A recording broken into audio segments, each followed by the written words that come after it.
Welcome to the Cyber Cookie, your go-to podcast for everything cybersecurity. Whether you're a seasoned tech professional or you're just getting started on your journey of security, we've got something for you. Today, we're deep diving into the fascinating world of DLP. That's data loss prevention.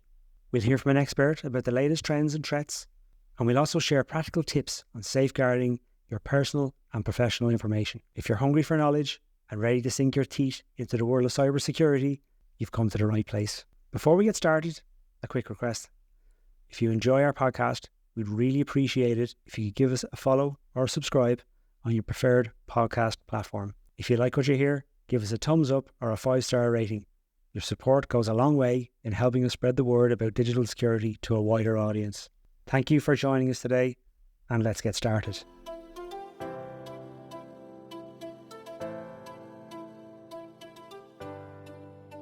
John, thanks for joining us today. Thanks very much. Great to be here. Super. John, we'll dive straight in. That's how we do it on this podcast. Can you tell our listeners a little bit about your background and what you do? Yeah, I'm the in-country solutions engineer for Forcepoint cybersecurity. We're obviously a vendor of cybersecurity solutions. I've been with them for 2.5 years, but I've been in cybersecurity for over 20 years. I previously worked for Symantec for quite some time. And I've been in IT probably from the age of 18, but cybersecurity probably from the early 20s onwards. Yeah. So you're quite long established in cybersecurity by modern terms, I think. And what inspired you to get started in cybersecurity? Well, I suppose I fell into cybersecurity by accident. When I completed the Leaving certificate, I started off in a help desk role in IT for ACC Bank. And then I progressed from there to network administration. And then I progressed to cybersecurity by virtue of the fact that as I said earlier on, I was employed by Symantec, and they are all things cybersecurity. And that's essentially where I started off from that side of things. So as a child growing up, were you very technically minded? Were you taking, your Nintendos apart or anything like that? Or? Yeah. I had the original NES. I think I got that around 1990. After about 3 years when I had to blow dust out of it. And it was on his last legs. I actually opened it up to see what it was all about. I got my first PC when I was 15. And I actually, within a year of getting that, I managed to clock the processor. It was a 133 megahertz processor. And I clocked that to 150. And so I was always playing with stuff that I probably shouldn't have. I didn't break anything, thankfully, but... Yeah. I think that's why I work in sales marketing, is because anything I took apart, I could never kind of put back together again. There always had bits left over. Yeah. So my eldest brother, he's an engineer, and he was able to do it. So I didn't follow in his footsteps. So getting back to cybersecurity, what are you finding the most common trends out there at the moment? I find that organizations are still trying to deal with all of their different blind spots using different point products and, bring them together in a way that they will work in harmony. But consolidation seems to be the biggest trend. Either consolidation with what they have in terms of on-prem, or consolidation on the journey to the cloud, digital transformation. Yeah, I think it's a fact that, over the years people have bought their bits of software, and it's only now they're finding when they have an inventory of all the software, they put them all together, that they've either got gaps or they've got overlaps, and there might be wasted resources there where they could put it to better use. So I think I do agree with you there, consolidation piece. And then say with your client base, what are the common challenges you're finding, use cases for your software? I think with the pandemic that hit it, and I think we would have gone this direction anyway, but the pandemic operated as a catalyst, I suppose, is being able to handle the remote workforce or hybrid workforce, wherever way that may be, and then to ensure that you still got a strong security posture no matter where that person is operating from. That is the biggest challenge. I mean, if we think of when the pandemic hit, one of the biggest challenges an organization had was to ensure that they could handle the VPN connections for all of those people coming in to do their job. As soon as the pandemic has come to an end, organizations have then decided, or realized, I suppose, that having a VPN connection just to access specific resources is not really a secure means to do it. you want to have some sort of privileged access management to ensure that you give them what they need to do their job, but you control all of that. And a VPN connection is not really compatible with that. So that's the trend I'm seeing today. And John, if you were to sum up, what Forcepoint can do for our customers in a paragraph up, what would that be? SASE or Secure Service Edge, depending on which way you want to go there. I'll just try and separate that for you for a moment. SASE is a number of disciplines converged together. SSE or Secure Service Edge is all of that, probably without the SD-WAN element assigned to that, if you like. So Secure Service Edge is essentially what we're seeing, where the remote workforce, as I mentioned earlier on, is accessing all the resources they need to do, whether that's public cloud, private applications, and web content. All of that's accessed effectively essentially over HTTPS. And I find that's the challenge that organizations are trying to handle.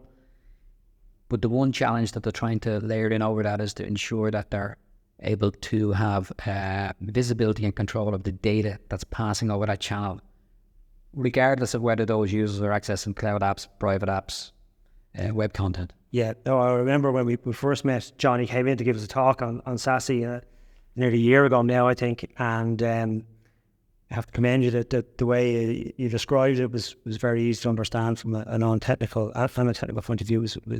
People got it straight away, and I see SASE really as the new frontier in cybersecurity, where it's kind of doing everything that you need it to do from an access point of view, from end to end. So I think the future is bright for SASE. I think so. There will always be organizations that will require an on-prem presence, particularly organizations that have critical infrastructure, not just for IT, but for OT as well. But for the large majority of organizations, ensuring that users, no matter where they are, can access the resources they need to in a secure manner is all compatible with SASE. So that's where I believe everyone will go. I think that's paramount. So John, the reason why you're here today is to talk about data loss prevention, or DLP as it's known. Sometimes I've heard it being called data loss protection, but prevention I think is the main term. And I know that Forcepoint have a lot of resources for that. I know they have a white paper, best practice white paper, which I'll link in the description as well. So just to give you this anyway. So Forcepoint define DLP data loss prevention prevents sensitive information from being leaked, lost, misused, or accessed by unauthorized individuals. So I think that's the definition that we'll go with today for our listeners. And the reason why we're doing this blog today is on the back of the recent PSNI, Police Force Northern Ireland data breach that's been in the newspapers the last couple of weeks. Well, there was 2 data breaches, but one in particular was around an Excel sheet that was uploaded to a portal and then made available to the public, and had all the officers' information and name, station address, grade, etc. on that, and compromised I think 10,000 employees. So John, in your mind, from an expert's point of view, DLP and the whole PSNI thing, what were your thoughts on that when you heard about the breach? I thought the biggest factor, and I actually posted on LinkedIn the evening it actually broke, and I think the one factor that I was aware of course, but I just felt was important to point out, is a lot of people or a lot of organizations feel that, in terms of in the context of DLP or data loss prevention, you're trying to prevent the malicious loss of information out of your organization in an unauthorized fashion. And what that article and that breaking news that evening showed is that data loss is also occurs through accidental loss. And I just thought that was really worth highlighting. It's, organizations feel that their security posture is so strong that you can prevent data leaving their organization unauthorized. But what if somebody who's authorized does it by accident? Where's the belt and braces for that? Where's the protections to ensure that a document that's marked confidential doesn't leave the organization unless it gets signed off from somebody who is, at board level, for example. Yeah. I just thought that was really important. Yeah, no, it really is. From looking at the Forcepoint resources, it seems that there's 3 use cases for DLP, and you might go over each one for us. Yeah, that's no problem. I think it's important, before we go into the use cases, there's an interchangeable use of the term DLP now. DLP, of course, was always data loss prevention, but there's an emergent use of the same acronym, data life protection. And I will go into that in a moment when we go through your use cases. But I think anybody that's listening to this should take stock of the 2 different meanings, because it's very important in the context of SASE. Okay. So the first use case there I see here is malicious insiders. So, John, how does DLP stop malicious insiders? Well, it does it in a number of ways. With malicious insiders who are trying to leak information that's not authorized to leave, and it can happen through a number of methods. You want to ensure that you've got robust policies in place that detects the information that's leaving through the various channels, and to ensure that people who are not authorized to send that information out don't. There's other ways of doing it. I mean, I give you an example. A malicious insider may try to leak out, let's say, 500 credit card numbers. Okay, that's straightforward. There'll be a rule in place that would stop that, no problem. What if you do a low and slow? What if you leak out 1 credit card number at a time over a period of time? Well, your policies can be created in such a way that they're watching out for the low and slow, that they're detecting it on an incremental basis where you find that it's happening on a regular basis, that you pull the shutters down. It's looking out for that credit card number, is it? Yeah, so you can use credit card is the easy way for me to actually give an example for people to understand. But of course, the type of data that's important in an organization goes well beyond that type of obvious 16-string code. But the point being that the policies are there set not just to stop something black and white. Here's a policy to watch out for pattern. That it also blocks portions of that information coming out bit by bit as well. Yeah. And the one that always comes to mind with malicious insider is, somebody's in a sales role and they email themselves a customer list Excel sheet, before they switch jobs to someone else in the same industry. They're bringing that customer list with them. So absolutely, that's something that can be. Yeah, I mean, it's important to give you an example of that. I mean, you can create as many DLP policies and converge them together in a way that you're almost, you find a really acceptable level of protection. For that malicious insider, there's also something, as it happens, we call it DUP, dynamic user protection. But essentially, that's where you apply more stringent policies to users based on the risk score.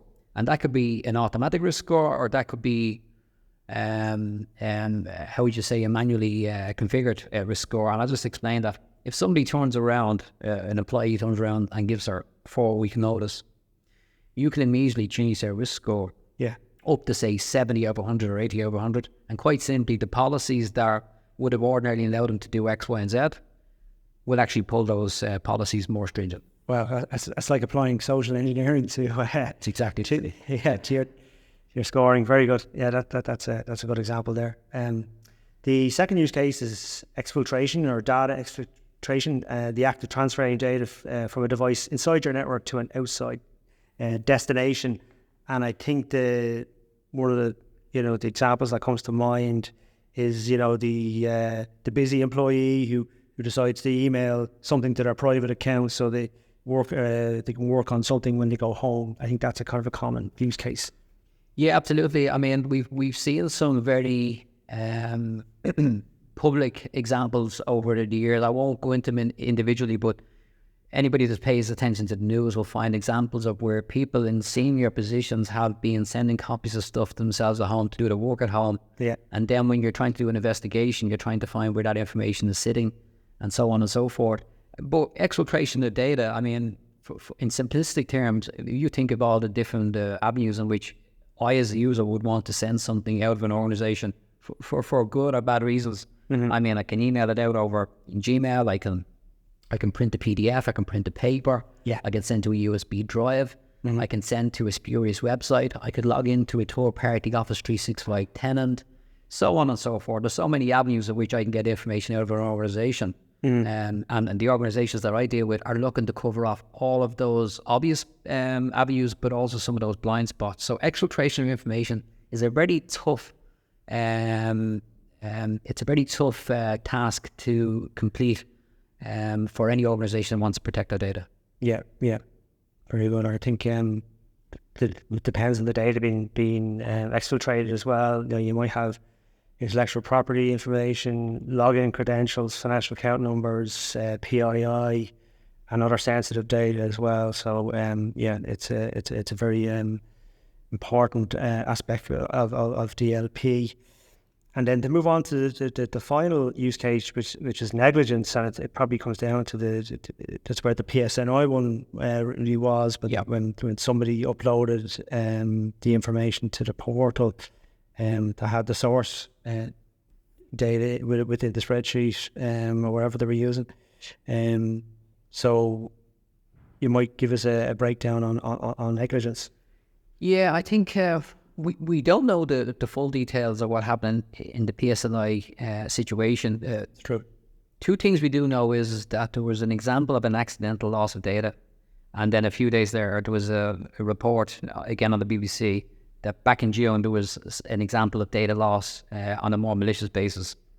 We don't know the ins and outs of what security protections were in place and so forth, but for anybody who was paying attention to those articles or the whole situation, and we're looking into their own organisation to see if such a similar thing could happen. Quite simply, if you have an Excel spreadsheet that has sensitive information on it and it's uploaded to the cloud or it's shared out to an organisation, that's fine if somebody's authorised to do so. If you have correct data governance and data loss policies in place to ensure that a document that's marked as,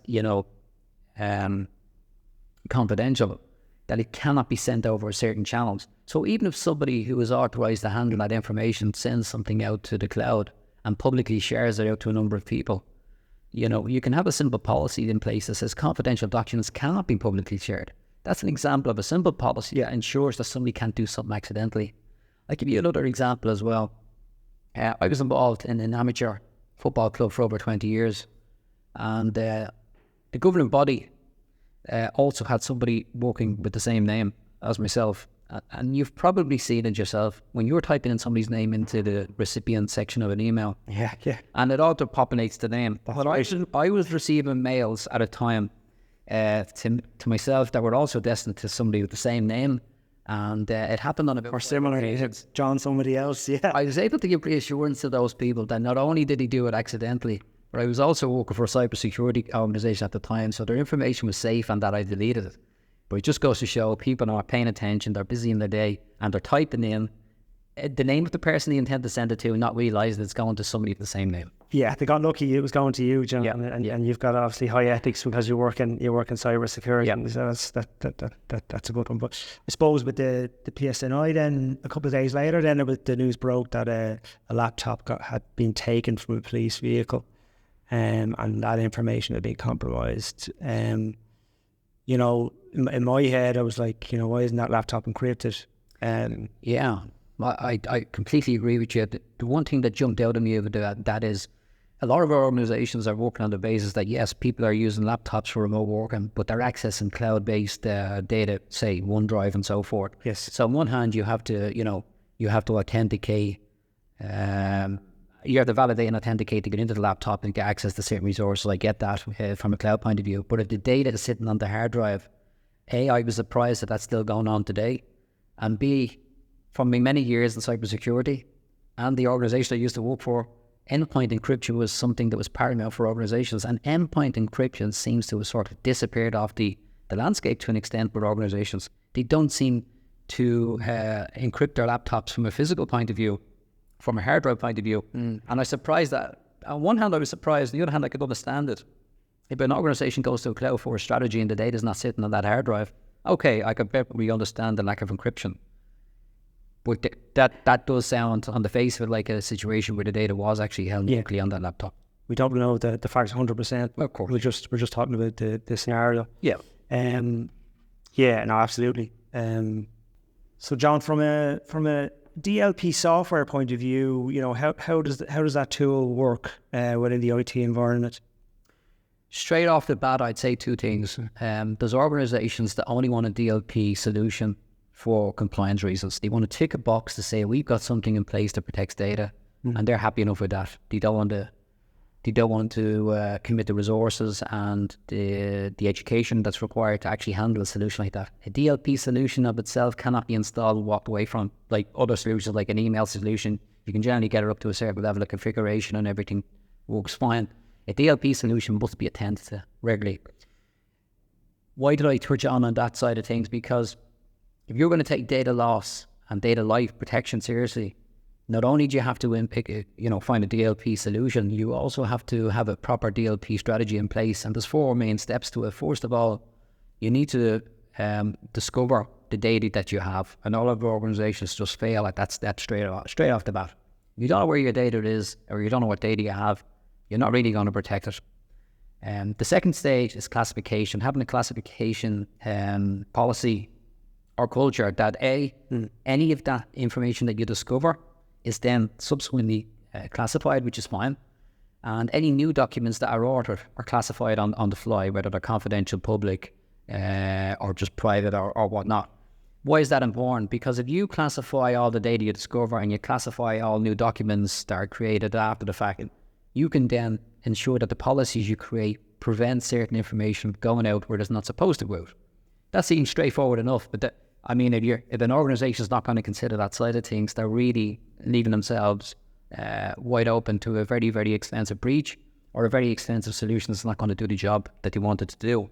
Then you've got two stages from that. The first stage is what we've called the monitoring stage, where you've got your policies configured as much in the spirit in which you want them to operate. You've got your discovery completed. You've got your classification completed, and then you want to just watch information for maybe a month, maybe 2 months, maybe 6 months, and without enforcing any policies from a block point of view, you just say, I want the organization to keep operating as they always have done, and I want to learn from that from a compliance point of view to find out who is moving information around, what's the trends, what's leaving, how is it leaving, what channels is it leaving. And then when you find that those policies are reporting that information to you, you can then say, okay, now it's time to start enforcing those policies from a warning point of view, from a prompting point of view, from a complete block point of view, or an acceptance or allowing point of view where you say, hey, we're going to allow this through, but just keep in mind X, Y, and Z. Yeah. I can see how it really fits into the risk management profile. And it's all about reducing that risk. And setting out your policies and your procedures then to back that up. So I can see where DLP has a home there. John, so data life prevention, you mentioned that's now become the second use of the acronym as DLP. Do you want to just give us a quick overview of that? Yeah, I haven't seen data life protection being used in the main course of talking about this. I use it all the time, and not that it's quite simple, but it'll make sense if I give a very simple example of it. Okay, you've got information that's sitting on premises on your storage area, your network drive and whatnot. And okay, you're going to prevent that in your organization. I understand that. A lot of organizations are moving from on-prem storage to, say, OneDrive. Now, you can imagine a situation where OneDrive is effectively, it's a cloud SaaS application. You move your data out there and you've got a file that is confidential, and you've shared it out publicly to joeblogs@gmail.com. So as long as they have a link to that file, they can get access to that file. Yeah. So you've got a file that's sitting out in the cloud. It's not left your organization, but somebody's publicly shared it to somebody. But you never had a policy in the past that says that you couldn't do that. But today you've now got a policy that says a confidential document should not be shared out to anybody publicly. Data life protection is when you apply a policy in retrospect to say, hey, if the document is marked as confidential and it's shared out publicly, rescind all public pull it back in. Yeah. Now there is people who are in the industry, of course, know about this use case, but there's many people that don't. Yeah. That's a prime example of where the data's already left your organization as such. It's sitting in OneDrive. It's a public SaaS application. Yeah, it's a risk out there, yeah. So you need data life protection. You need to protect the life of that file once it's in the cloud. And the way you do that, it's a combination of technologies, but essentially you're talking about CASB. in addition, in conjunction with DLP. That's one of the modules within the Forcepoint 1. Yeah, but it's part of the whole SASE portfolio. Okay. Yeah. So, John, we're coming towards the end of our interview here. I just want to know: are you seeing, is it becoming more common now where DLP is being implemented into organisations, and what type of organisations are you seeing it being implemented? So there's two parts to that question. It is on the increase. I'd say it's probably the fastest growing point solution, if you like, for want of a better expression. DLP is now no longer something that organisations can just ignore as something that they can sort of avoid dealing with. Why is that? A breach is costing them an awful lot of money. It's causing them reputational damage. And I see the media coverage of some of the high profile ones in the last few years, I think a lot of organisations are thinking to themselves, could have happened to us. And it's a piece of advice I give to anybody that's listening here, and anybody that I speak to. I say, every time you see something of a data breach and the basis of the data breach in the media, you should kick that around as an organisation and ask yourselves, could that have happened to us? Mm-hmm. Could we have stopped that? If the answer is no, then they should be having a DLP conversation. What can they do to actually ensure that they can't be affected by the same thing? And in the PSNI example, it's quite simple. Could somebody have accidentally sent out a sensitive piece of information by accident to a third party? If the answer is yes, well, then they've got a real problem on their hands. Yeah. And then for any organisation that is interested in finding out more about DLP and what Forcepoint can offer, what would you say to them? We are the industry leader in DLP, have been for, I think it's something like 15 years at this stage. At the very least, we can have a conversation, we can have a whiteboarding session, we can visit any organisation in person, and we can go through all of those individual steps, because it's worth actually speaking to us at that level, because it's not like your average point solution where you can just configure it to a point where it can almost operate autonomously. DLP can do that, of course, to a point, but somebody needs to manage alerts, somebody needs to ensure that the policies are fine-tuned to ensure there's a lack of false positives and so forth. But talk to us, and we will whiteboard it out and give you the options. There's a number of ways you can actually attack the use case you actually have. Yeah, it's different for all organisations. Yeah, the organisations I'm dealing with are financial organisations, the banks, the solicitors firms. Yeah, legal, we've seen. Medical organisations, yeah. Legal are one of the kind of industry front runners for this, because they don't want sensitive information, like intellectual property or something like that being emailed to a non-person.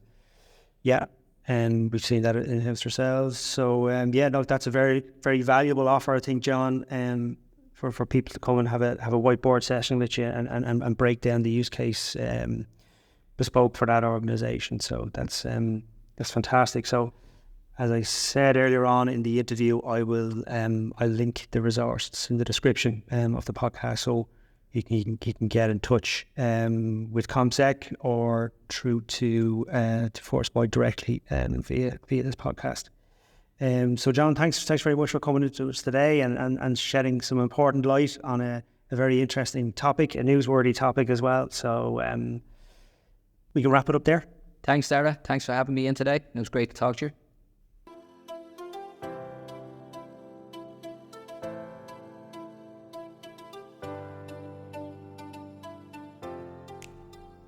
That's a wrap on today's episode, all about DLP. We hope it helps you take the right steps in keeping your organisation safe. If you like what you've heard, don't forget to like, follow, share and subscribe. Your support helps us share vital insights with more listeners like you. Visit our website, that's comsec.ie, COMMSEC, for more information on our products and services. You can get in touch by email, solutions@comsec.ie. Thanks again for tuning into the Cyber Cookie, and as always, stay secure.